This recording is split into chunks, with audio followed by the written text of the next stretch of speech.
Sa musique est inclassable, ses inspirations multiples. Elle, qui est le fruit du métissage entre le Congo, l'Inde et l'Europe, chante et joue avec le ngoni, instrument traditionnel d'Afrique de l'Ouest.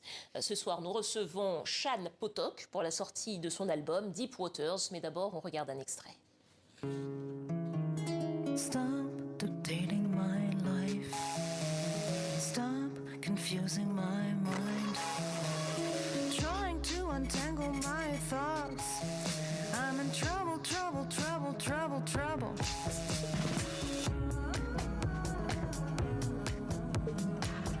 I'm in trouble.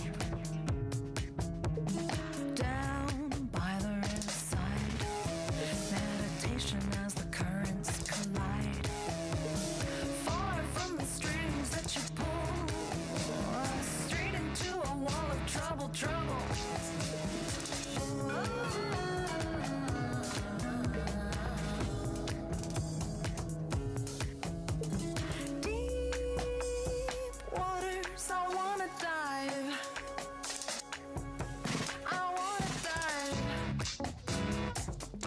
Chan Potok, bonsoir. Bonsoir. Soyez la bienvenue sur le plateau du Journal Afrique. Je suis ravie de vous accueillir. Alors, Deep Waters, c'est votre album, c'est un très bel album. Je disais que vous aviez un style inclassable et des influences multiples. On va en parler, entre jazz quand même et beaucoup d'autres choses. Comment est né cet album?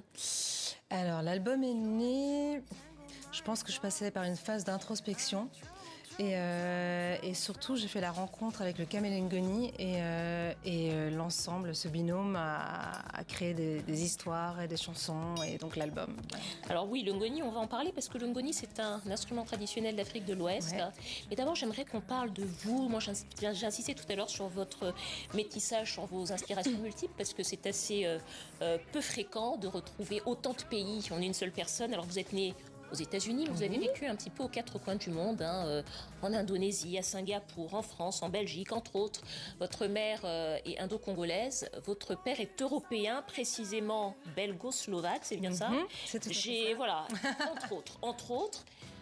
Qu'est-ce que vous écoutiez comme genre de musique à la maison? J'ai envie de vous demander. Alors, mon père, il était plutôt Cat Stevens, Eric Clapton, les Beatles.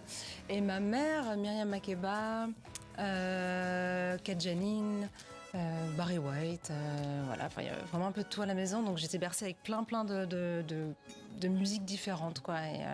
Plein de musiques différentes. Et comment est-ce que vous avez d'ailleurs eu envie de choisir ou pas? Parce que quand on regarde ce que vous faites, on a le sentiment que il y a une fusion, il y a beaucoup d'influences, mais il n'y a pas de choix délibéré entre un style ou plutôt un autre. Vous êtes tout ça. Ouais, je pense qu'en fait, à force d'avoir écouté autant de musiques différentes et d'être baignée dans des cultures, j'ai envie de dire, mais en même temps, j'ai pas grandi en Inde ou en Afrique, mais en tout cas, à la maison, il y avait quand même l'esprit de ces cultures-là. Le fait d'avoir voyagé fait qu'en fin de compte, j'ai écouté beaucoup de musique et donc mes compos sont influencés de tout ça, en fait. J'ai pas vraiment choisi un style en me disant, tiens, je vais faire que ça. Par contre, j'ai exploré plusieurs styles avant, oui. Voilà, il n'y a pas nécessairement de choix à faire, mais les explorations sont toujours les bienvenues. Tout à fait. On va écouter un autre extrait de votre album, Rain, et puis ensuite on continue à parler de votre parcours. As I heal inside, as I heal inside, as I heal inside.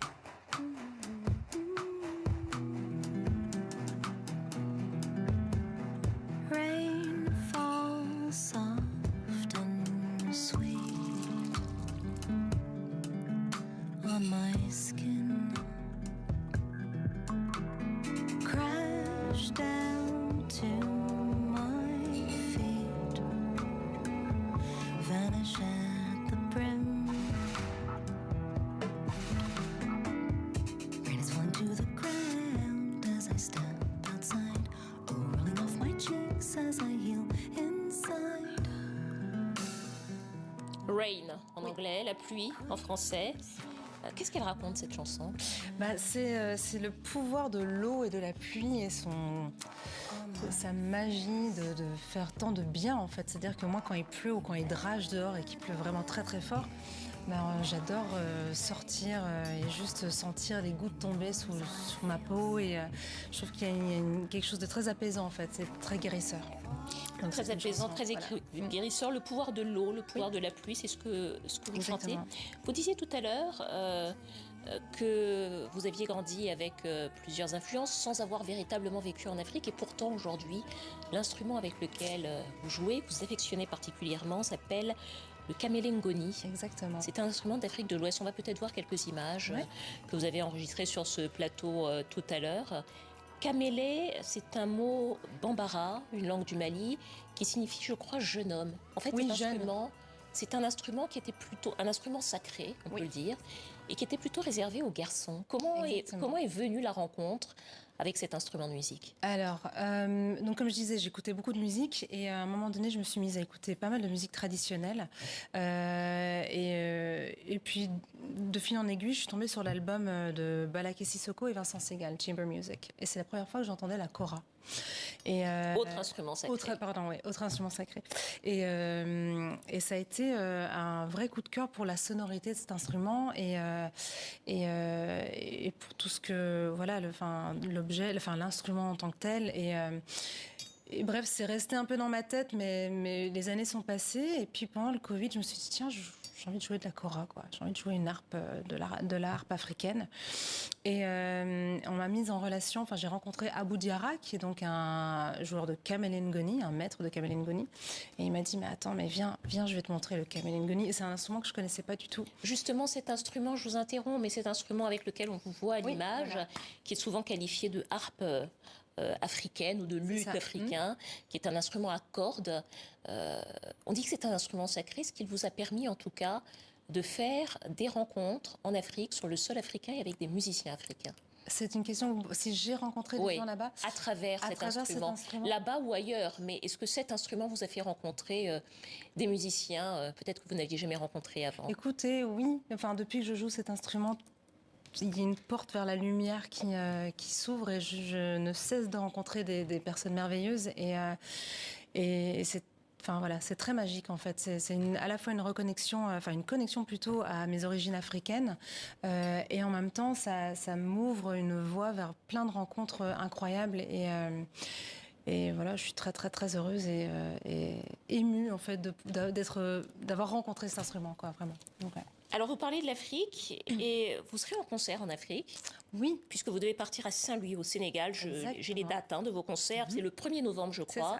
Et il y a d'autres dates prévues, le 12 octobre, plus près à Genève, et le 2 octobre en France, à Rennes. Ouais. Vous chantez également, Chane, dans une langue qui est la langue de votre maman. Oui. Qui est le Swahili. C'est ça. Qui est une chanson qui s'appelle Kuambali Sana. Qu'est-ce que ça signifie? Ça veut dire être très loin. Comment est-ce que vous est venue l'idée de chanter dans cette langue et de faire cette chanson et qu'est-ce qu'elle raconte d'ailleurs? Cette chanson raconte une libération de soi en fait, vraiment de se libérer de toutes ces barrières intérieures et de vraiment s'embrasser soi-même et de s'aimer soi-même. Pourquoi le Swahili?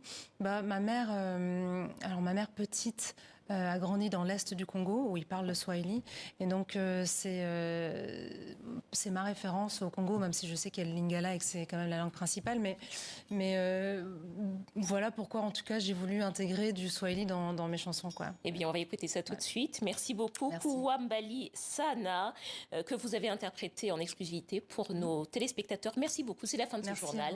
Merci. À demain.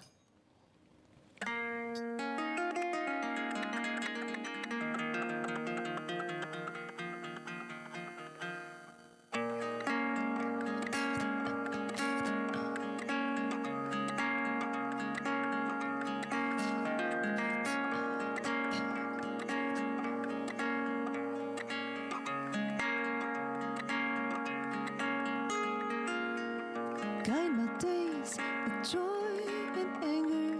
Show me how to rise my strength.